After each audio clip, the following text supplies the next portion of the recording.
I get sick way the fuck too easily. So I know a lot of y'all thought we were gonna get straight to the big twist. Some of you know what I'm talking about, some of you will. What we're gonna be doing instead is talking about a little dude named Mazika. Mazika is a Komatoran. He used to be a scholar, but his teacher was murdered by a guy named Voltraz. Now Voltraz is also very interesting. Voltraz didn't always used to look like a Shadow Matoran, and as far as I can tell, he never actually became one. He's always been a Tomatoran. He just eventually fell in with the Makuta, and they transformed him because it was more befitting of his personality, because he's a gigantic fucking asshole. He killed Mazika's mentor to gain access to a bunch of tablets that supposedly hid the secrets to the universe. He also once stole a rock from a Matoran village because he thought it looked pretty. Stealing this rock caused a volcano to erupt and destroyed the entire village. Voltraz knew that this was going to happen.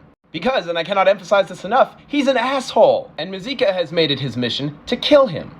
The first time it came to blows between Mazika and Voltraz, Mazika very nearly killed Voltraz. But Voltraz was actually rescued by Gorast. Because Voltraz knew what was good for him, he bent the knee to her, and now he's her servant. Meanwhile, Mazika ingratiated himself to the Order of Madanui, and was trained as an assassin.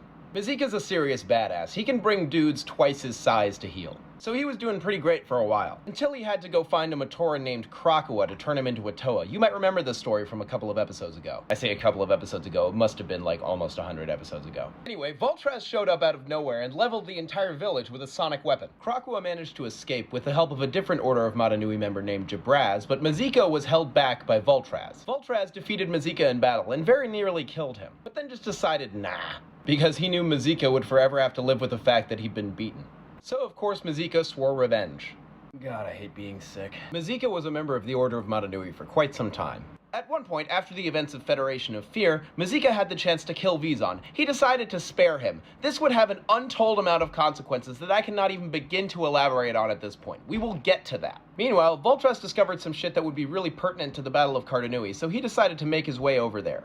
Interestingly enough, I think he's also the guy who figured out how to get the Makuta to Cardanui in the first place, which is pretty impressive, not gonna lie. Anyway, Mazika follows him there, and while the A-plot is going on, these two basically have a battle behind the scenes. But then, during their final confrontation, they both get sucked through an interdimensional portal. Where did this portal come from? Well, okay.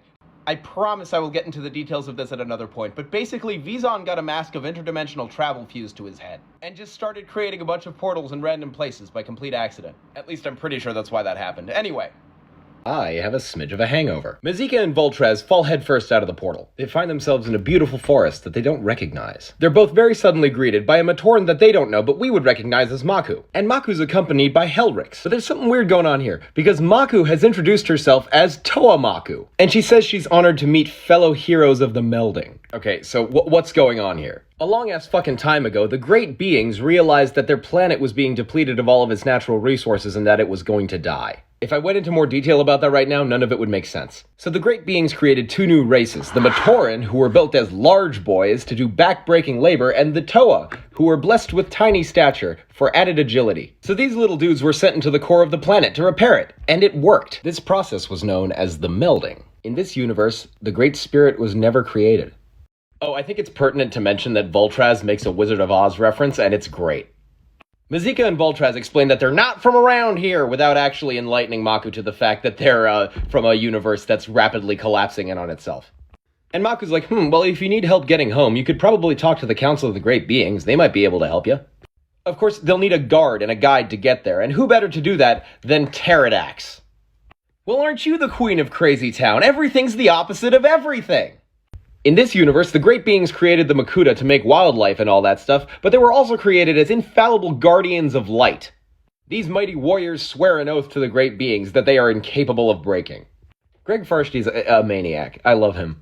Right, so Pterodax leads the Matoran to the Council of the Great Beings, and reveals that he's been reading their minds the whole time, and snitches on them immediately. I read their minds. These two are from an alternate universe, and the red one's a huge cunt. The Great Beings' reaction is basically, well, it's about time we had some interdimensional visitors. This is one of my favorite things I've ever built. The Great Beings are absolutely fascinated by Voltraz, one of their creations, but so corrupted and so evil. And they decide, yeah, we're just gonna keep this guy and study him. Mazika tries to fight the Great Beings on this, because as much as he despises Voltraz, it seems kind of wrong to just let him be carted off as some kind of lab rat. But the great beings weren't asking, and a bunch of Makuta appear out of nowhere and snatch Voltraz away like a Portland protester. Mazika's like, yo, what the fuck? And then Pterodax is just like, bro, chill. I saw into his mind. He really was a massive prick. Also, I saw a shadow version of myself in his memories, and it's really bothering me. The great beings are like, yeah, we can send you home. Is there anything you want to take with you as sort of an exchange of gifts from our universe? And Mazika's immediately like, I want Pterodax. This little dude has some brass balls. The great beings are just like, yeah, sure, whatever. Pterodax is like, baller, I get to beat up the evil version of myself. This is the tits.